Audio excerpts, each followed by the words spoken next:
Have you noticed how much talk there is about religion in the media these days? It strikes me as interesting that on the one hand, Fox News talks about a war on religion, yet at the same time we have religion in some ways declaring war on the rest of the world. I don't know if you followed it, but just this weekend, the Creation Museum installed an Allosaurus skeleton, claiming that dinosaurs walked the earth with people as recently as 4,500 years ago. Now, hopefully you're all going, oh my. Please tell me you're going, oh my. We're going, oh, okay, good. Because there are churches that will be going, yeah! But we're not that kind of church. Or at least the United Church of Christ, we're not that kind of church. We're the kind of church that likes to take our faith seriously and science seriously.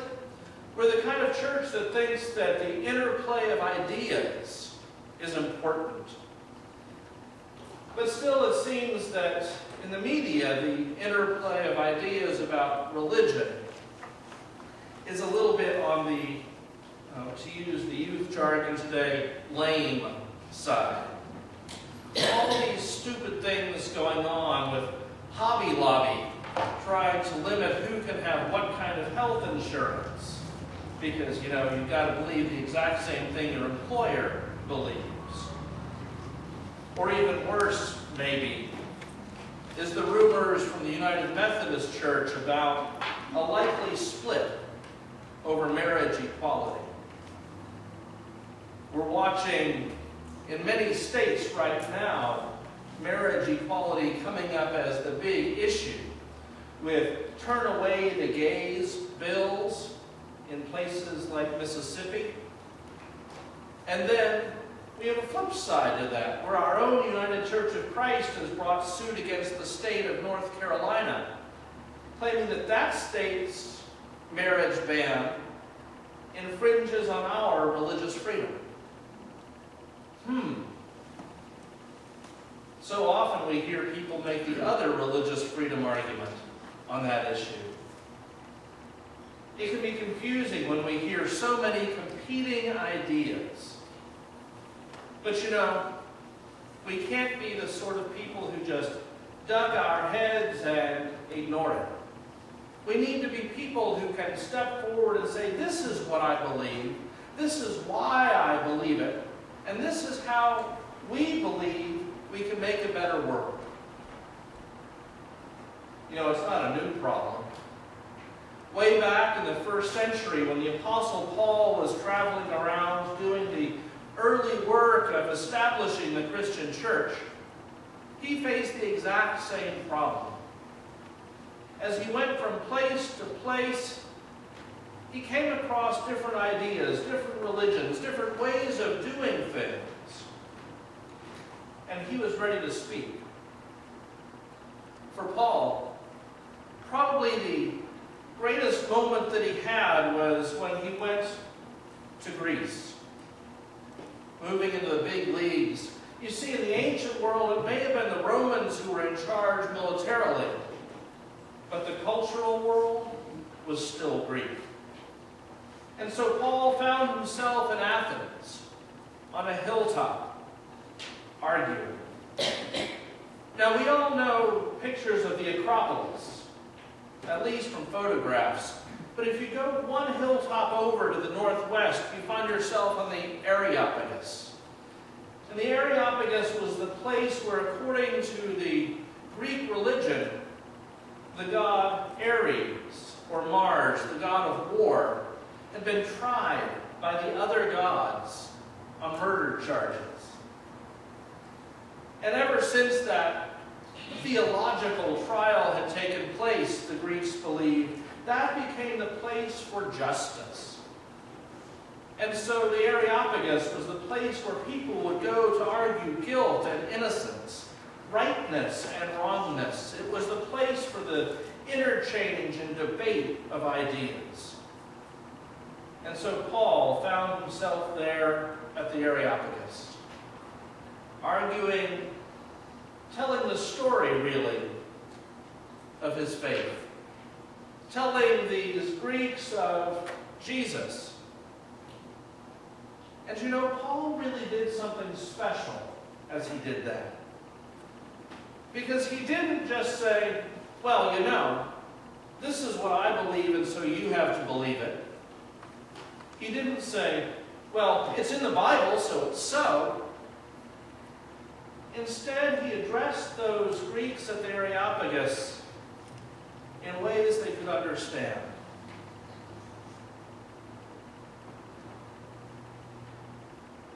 I don't know about you. When I first read this text many years ago, it was in the King James Version, and Paul began his address by saying, "Men of Athens," as if the women weren't present.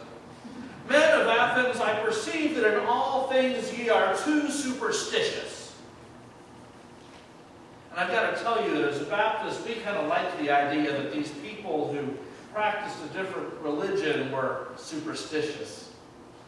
After all, it reminded us of throwing a pinch of salt over our shoulders or turning our hats around backwards if we crossed the path of a black cat. You know, superstition, that stuff. What we have is religion. What they have is superstition. Yeah, I see that. Yeah, we felt that way at one point, didn't we? But the New Revised Standard Version that we read today says, Athenians, I see that in all things you are very religious. And that's actually a much better translation. Because Paul wasn't trying to turn off his audience. He wasn't trying to belittle them. He was trying to draw them in. I see that in all things you're very religious. As I've wandered around your city, I've even seen an altar that you've set up to an unknown God. Let me tell you who that God is. And so Paul was able to share the story of the God of Abraham and Isaac and Jacob with this group of people who had perhaps never heard. He was able to tell the story of Jesus of Nazareth, crucified and raised again, to an audience that wanted to hear, because he welcomed them into the conversation. You know, as Christians, we don't often do such a great job of that. It seems that so often we set up barriers and we say, this is what's right. And you people who don't agree with us, the heck with you.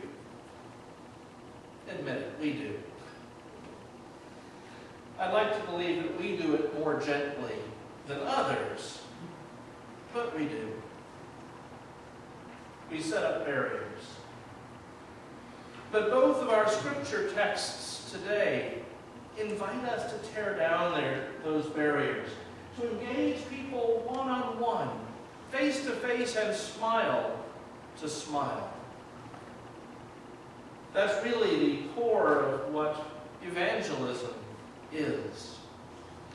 You know, every time I've been with you, I've invited you to take out your cell phones and to check in on Facebook or Foursquare, to take a picture and post it to Instagram, to do something to let the world know what's going on in your faith life. You've noticed the camera in the back. You know, these sermons go up on YouTube for a reason, as a way of reaching out to people who aren't part of our circle, as well as people who might be part of our circle but are away today. But we're called to tell the stories of our faith, to let people know about the grace that we've received. St. Francis, whose words we actually heard sung this morning in his prayer, "Make me an instrument of your peace," had another thing that he was famous for saying. He used to say, preach the gospel at all times. Use words if necessary. That our preaching isn't about the words or the arguments that we have, but about the gospel that we live, about the grace that we show, about the love that we share. But you know, there's one other thing that I think we get in trouble with as church. And I have to admit, I don't know you well enough as a congregation to have picked up on all of your quirks yet. Yes, you have quirks. Every church has quirks. But when we get together, we start doing the thing that really all organizations do. But when we get together, we begin to speak in another language. I call it churchese. You know, we don't tend to talk about sanctification and justification and all these things that Baptists do. Again, showing my heritage there. But we do tend to get into these ruts where we talk to insiders using our own code language. I remember one church that I served that had a program that they very proudly told people, we do overflow. They would tell people. Sounds like a plumbing problem. What they meant to say is, we house the homeless during the winter months, when the shelters can't handle them. It's a little different from just we do overflow, isn't it? There was another church that I served that they had this program that they called Live at 5. Want to guess what time it was? 6. But it had been named Live at 5 back before the time migrated. And they never migrated the name. I suggested that they should call it Mix at 6. Instead, we compromised and moved it back to 5 because the name was so important. And no one ever showed up on time. But we do that, don't we? We talk about things like everyone knows exactly what we're talking about. We tell the story in ways that people who already know the stories can hear. And for us, our call is to pay attention. To look people in the eyes, and when we see them glaze over, maybe try a different approach. When Paul spoke at the Areopagus, that's what he did. He told the story of Jesus crucified and raised from the dead, and when he saw people starting to glaze over a little bit, he began to quote Greek poetry about the divine who had brought humans into existence. He quoted pagan poetry as an argument for his faith. He brought people along. In fact, he closed with a line that said, "Indeed, God is not far from each one of us." Paul allowed people to have their own experience with God. And really, that's the good news. That's the challenge. That's the word of hope, because our faith goes with us wherever we go. And it's every bit as relevant to us whether we're sitting in a pew or chatting with a neighbor, whether we're volunteering or voting, whether we're watching the evening news or reading a daily devotional guide, whether we're talking with someone who believes just as we do. By the way, there's no one who believes just as we do. Each one of us is individual and unique that way. But it's also true when we engage people who believe very differently. God is present. There's no part of our lives, or of anybody's life, where God is absent. And so as people who live and move and have our being in the living presence of God, let's make sure that when we leave these doors, when we go forth from this church, that we do in fact go in the presence of God, sharing the truth that we know, sharing that which has transformed our lives with everyone we meet, wherever we go. May we engage them openly, honestly, and lovingly.